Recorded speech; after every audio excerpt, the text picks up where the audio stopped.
నాయకులైతే ఒకటి మీకు అప్పీల్ చేయదలుచుకున్నా. మీరు కేసీఆర్ గురించి విమర్శించదలుచుకుంటే మేము మోడీ గురించి విమర్శించడం మొదలు పెడితే గోద్రా నుంచి స్టార్ట్ చేయాల్సి వస్తుంది. గోద్రా నుంచి స్టార్ట్ చేస్తే మేము రక్తం అడుగులలో నడుచుకుంటూ వచ్చాను. మొత్తం రక్తమే, మేము మొత్తం ఒళ్ళంతా రక్తమే ఉంది, బాడీ అంతా రక్తంలో బొర్రుకుంటున్నా. నేనేమంటున్నా, కేసీఆర్ ను నరం లేని నాలుక, కేసీఆర్ దయ్యము, ఆగు నువ్వు మీరు మాట్లాడినప్పుడు నేను మాట్లాడలే. అట్లా వ్యక్తిగతంగా పోకు. పాలిటిక్స్ ఇది పాలిటిక్స్. మీరు అన్నారు బీఆర్ఎస్ పార్టీ ఈ దేశంలో ఎన్ని రాష్ట్రాలలో పోటీ చేస్తుంది లేదా తెలంగాణ పోటీ చేస్తారు అడిగారు, నేను దానికి సమాధానం చెప్తా. కానీ నా అధినాయకుడిని మీరు టార్గెట్ చేసి వ్యక్తిగతంగా మీరు మాట్లాడితే మీ మోడీ గురించి నేను చెప్పవలసి వస్తుంది.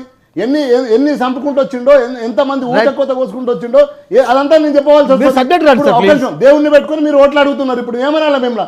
రాముడిని పెట్టుకొని ఓట్లు. నాకు రాముడు కాదా? నీకు ఒక్కరికి బీజేపీ వానికి రాముడా? ఇక మాకు దేవుడు కాదు, నీకే దేవుడు. కాబట్టి అట్లా వ్యక్తిగత పోకండి, పాలిటిక్స్ మాట్లాడి. ఐ కెన్ డిస్కస్ పాలిటిక్స్ ఒకటి. రెండోది భారత్ ఏదైతే మా పార్టీ ఉందో మా పార్టీ స్పష్టంగా ఎన్ని రాష్ట్రాలలో పోటీ చేయాలో మా ఎత్తుగడలు మాకుంటే తప్పకుండా నోటిఫికేషన్ రాగానే మేము ఎన్ని రాష్ట్రాలలో పోటీ చేస్తాం, ఎన్ని రాష్ట్రాలలో పోటీ చేయమనేది స్పష్టంగా చెప్తాం, ఎన్ని సీట్లలో పోటీ చేస్తాం అనేది కూడా చెప్తాం. దానికి ఎందుకు టెన్షన్ పడాల్సిన అవసరం? మా ఎజెండా మా ఎత్తుగడ మీకు ఎట్లా చెప్తామండి? ఎవరు చెప్పరు? నువ్వు చెప్తావా? నువ్వు చెప్పు. ఏ పార్టీతో రేపు తక్కువ వస్తే ఏ పార్టీతో కలుస్తావు? నువ్వు చెప్తావా? ఏ పార్టీ ఏ రాష్ట్రంలో ముంచుతావో చెప్తావా? మీరు మధ్యప్రదేశ్లో ఏం చేసిరో మాకు తెలియదా? వినండి మిత్రమా, వినండి మిత్రమా. మాట్లాడేటప్పుడు నేను మాట్లాడలేదు. నేను మాట్లాడేటప్పుడు కూడా నువ్వు మధ్యప్రదేశ్లో ఏం చేసినావో, ఏం ముంచినావో నువ్వు చెప్పినావా? చెప్పకుండా వచ్చి మోసం చేసినావు కదా. ఆడ కాంగ్రెస్ ప్రభుత్వం ఉంటే నాశనం చేసి నువ్వు గుంజుకొని ముఖ్యమంత్రి కాలే. అట్లా మేము నీ ఎత్తుగడలు నీకు రాంగ్ ఎత్తుగడలు ఉంటాయి. కానీ మేము స్పష్టంగా ఏదైతే మా పార్టీ ఉందో స్పష్టంగా మేము రేపు ఎలక్షన్ నోటిఫికేషన్ రాగానే ఎన్ని రాష్ట్రాలలో పోటీ చేస్తాం. State question. బీజేపీకి ఒక ఎజెండా ఉంది, కాంగ్రెస్కి ఒక ఎజెండా ఉంది, ఇండియా కూటమి ఉంది, ఎన్డీఏ కూటమి ఉంది.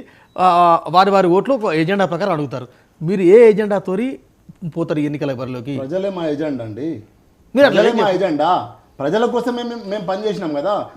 ప్రజల కోసం కాంగ్రెస్ ఉంది కదా, ప్రజల కోసం బీజేపీ ఉంది కదా, ఎవరు ప్రజల కోసం ఇంకో పార్టీలే కదా. 60 ఏళ్ళు పరిపాలన చేసిన కాంగ్రెస్ పార్టీకి మొన్న ఏ హోదా ఇచ్చిండ్రు ఈ దేశంలో? ఎందుకు ఇండియా కూటమి వచ్చింది? ఒక అన్న ఏమనుకోకండి, నేను చెప్పను, నన్ను మాట్లాడాను. ఏ అవకాశం ఇచ్చింది? అట్లానే వదులుకోలే కదా రాజకీయాలు. వదులుకొని మొత్తం వదిలేసి ఆడ కాడెత్తేసి పోలే కదా. ఏదో కూటమి బీఆర్ఎస్ ఎందుకు ఓటాలండి?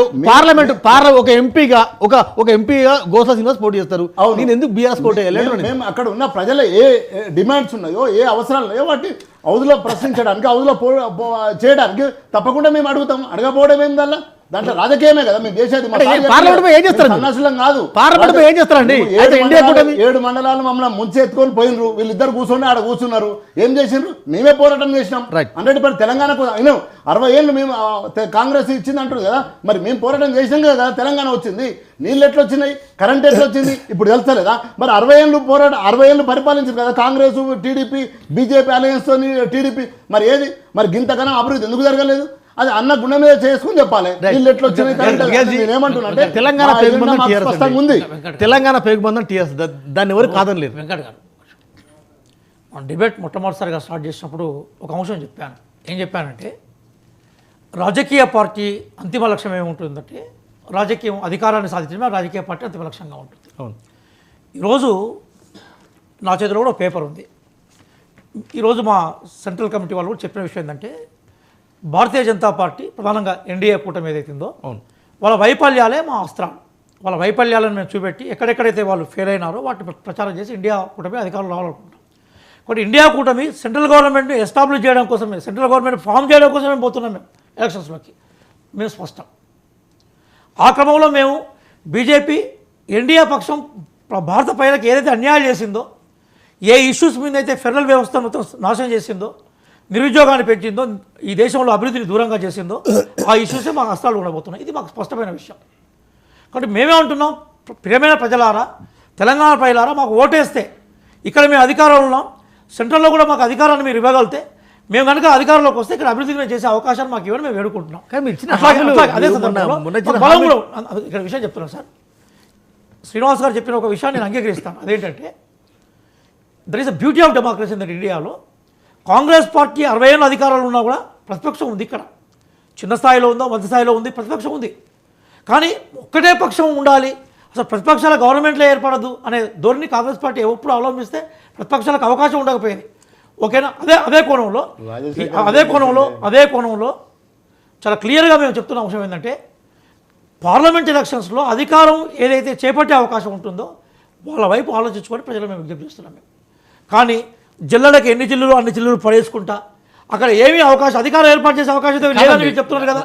ఆ క్రమంలో మీరేదో మాకు ఇక్కడ కంప్లీట్గా ప్రజల సమస్యలనే మీరు ఎలుగెత్తి చాటేందుకు పార్లమెంట్ పోతూ ఉంటే రండి కాదనట్లేదు. కానీ ఆ అవకాశం ఎక్కువగా అధికారంలో ఉన్న కాంగ్రెస్ పార్టీకే ఉంటుంది, లేదా అధికారం కోసం పోటీ పడుతున్న జాతీయ పార్టీకి ఉంటుంది.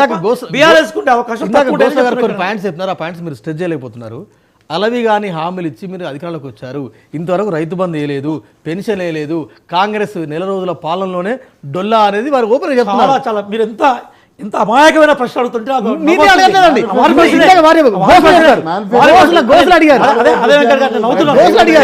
మేనిఫెస్టో రైటర్ నేను ఆగానే సమాజం చెప్తాను, ఆగానే మీరు ఆగానే వెనక నా పేరు ఉంటుంది ఆగాని.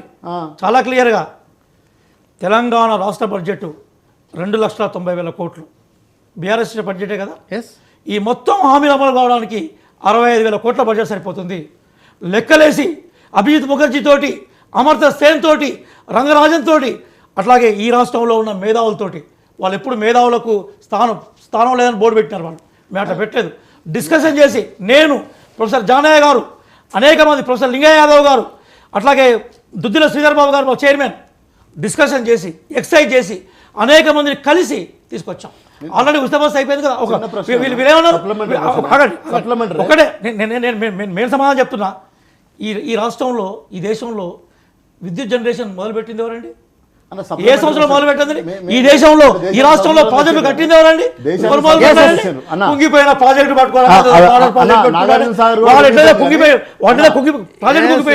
వాళ్ళు కూడా కుంగిపోయారు కదా. విషయం ఒకటే మాట్లాడుతున్నాను. మీరు దయచేసి వీరి ప్రశ్నలోనే మీకు సమాధానం చెప్తున్నాను నేను. మీ దగ్గర వచ్చింది కాబట్టి ప్రశ్న మీ దగ్గర వచ్చిందిగా చెప్తున్నాను. దయచేసి అమలు కాని హామీలు అనే పదాన్ని మీరు వదిలిపెట్టండి. ఒకటే విషయం చెప్పి క్లోజ్ చేసేసి ఇప్పుడు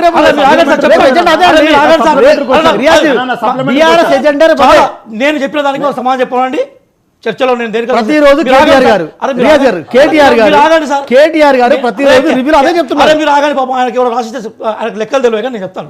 లెక్కలు తెలియదు సోషల్ సర్వీస్. ఆగండి సార్, నాకు అవకాశం ఇవ్వండి. వెరీ సింపుల్ చెప్తాను. మీరే మాట్లాడుతున్నారు. 1948 సెప్టెంబర్ 17న ఈ ప్రాంతం భారతదేశంలో విలీనమైంది. అప్పుడు ఆగండి సార్ మీరు. అప్పుడు గోర్వాల కమిటీ 1952లో గోర్వాల కమిటీ ఏం చెప్పిందంటే Telangana geographic area is very richest area, it the second area in the world in the India అని చెప్పింది. అంటే ఈ రాష్ట్రం ధనవంతమైన ప్రాంతం. రెండోది 2014లో ఈ తెలంగాణ రాష్ట్రం ఏర్పడ్డప్పుడు ఇది మిగులు రాష్ట్రంగా ఏర్పడ్డది. అంటే జాగ్రఫికల్గా ఎకనామిక్గా it is a rich and sound area. దీన్ని 10 సంవత్సరాలు అప్పుల కుప్పగా మార్చేసిండ్రు. ఖజానాలు ఏం లేదు. మేము కోలుకుంటాం. We have our plans. ముఖ్యమంత్రి గారు అయిన దగ్గర నుంచి మొత్తం విదేశీ పెట్టుబడుల కోసం ఇక్కడ స్వర్గధామంగా వచ్చి మొన్న మీటింగ్ పెట్టింది. అది ఓకే రియాజ్ గారు,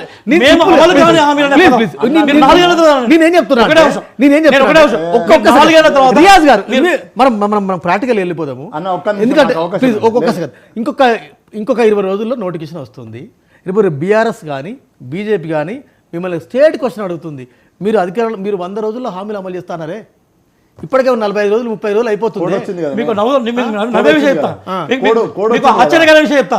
అందుకోసమే రాగానే బయటికి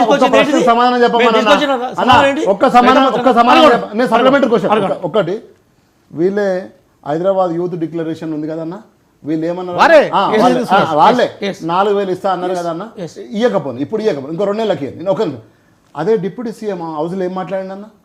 ఏం మాట్లాడింది? మేము ఆ మాట చెప్పలేదు, మేము ఆ మాట చెప్పలేదు అని హౌస్లో మాట్లాడింది కదన్న. ఇప్పుడు ఆమె అన్ని బట్టలు తిప్పుకుంటే మీరు డిక్లరేషన్లా మీ ప్రియాంక గాంధీ మాట్లాడింది, మీరు మాట్లాడిరు, మీ డిక్లరేషన్లో మీ మేనిఫెస్టోలో పెట్టుకున్నారు. మీ డిప్యూటీ సీఎం హౌజులా మేము ఆ మాట అనలే అని చెప్పిండు. ఇప్పుడు ఇది తెలంగాణ ప్రజలు చూస్తలేరా అన్న? నేనేమంటున్నా అన్న, మీకు మ్యాండేటరీగా తెలంగాణ ప్రజలు మంచిగా 64 సీట్లు ఇచ్చారు, 5 సంవత్సరాలు పరిపాలించారు. కానీ మీరు చెప్పిన ఏమి అడుగుతున్నాం, మేము కొత్త అడుగుతలేము. మా ఎజెండా కాదు, మీ ఎజెండా అడుగుతున్నా. ఒక్క మాట, ఇంకా పింఛన్లు అయితే ఏమైపోయింది? నువ్వు జియోగ్రఫికల్గా సౌండ్ రిచ్, మీరు కాంగ్రెస్ అప్పే తెలియదు అసలు.